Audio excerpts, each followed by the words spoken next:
This is Charles Kao with TravelMole TV at ITB Asia in Singapore with Mr. Iqbal Jumabhoy, who's the Group Chief Executive Officer of SilverNeedle Hospitality. Good afternoon. Good afternoon, Charles. I'm not so familiar with your group. It's relatively new, I know, and has several brands. Could you enlighten us about what is this group? Okay, SilverNeedle Hospitality is a hotel or a hospitality company that is involved in the operation of hotels primarily, but in order to do that, we also invest and develop hotels. How many brands? Where are they located? The company came about as a consequence of acquiring different brands. And part of my job was really to pull together a Thai business, an Australian business, and a Singapore head office that was fairly significant. Our hotels range from the luxury end, luxury boutique hotels, all the way through to economy. We operate approximately 60 hotels in Thailand, Laos, Australia, New Zealand, which is where we acquired brands. We probably have too many brands, but we have brands all the way from the SilverNeedle collection, where we have award-winning luxury boutique hotels, through to our own introduction, which is the Next Hotel.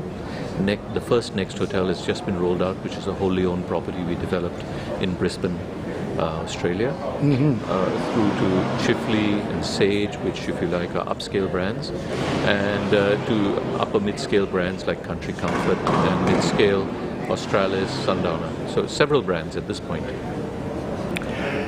Moving forward, will you consolidate some of the brands?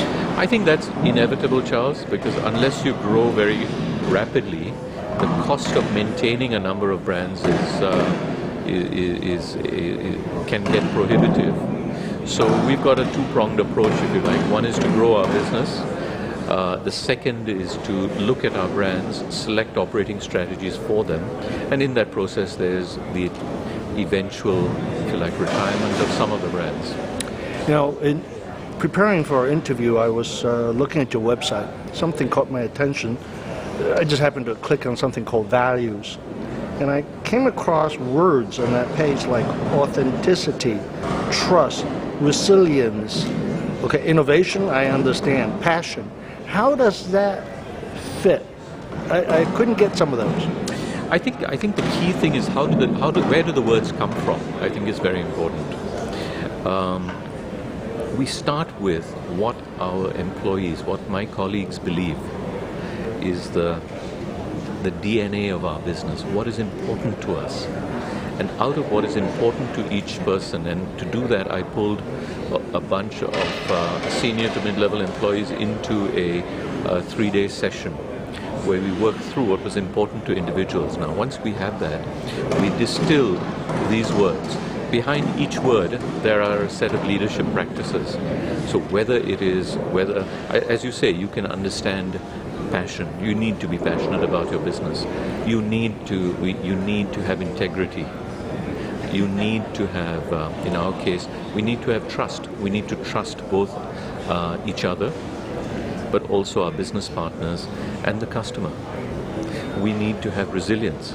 Markets don't always go the way you want. We need to be resilient, and we need to be authentic. We need to be genuine in what we are doing. Again, to our customer, because if you're not, it comes through. So it was a if you like, a process of distillation, which is how we came up with a set of core values that we can all believe in. After that, it's a question of applying that no matter what you do. Applying that in your business. So even when we talk about, we then create a mission, a vision, and some strategic pillars out of those values, and of course out of market realities. And then we take that and we test everything we do by these core values. We go so far in our company as to have 20% of everybody's bonus decided on their achievement of leadership practices in these core values. Iqbal Jumabhoy, Group Chief Executive Officer of SilverNeedle. I look forward to following your progression, because this is your third year, right? Fourth year? That's right. So there's all of those things you're talking about is just distilling. Absolutely. Thank you, sir. Charles, thank you.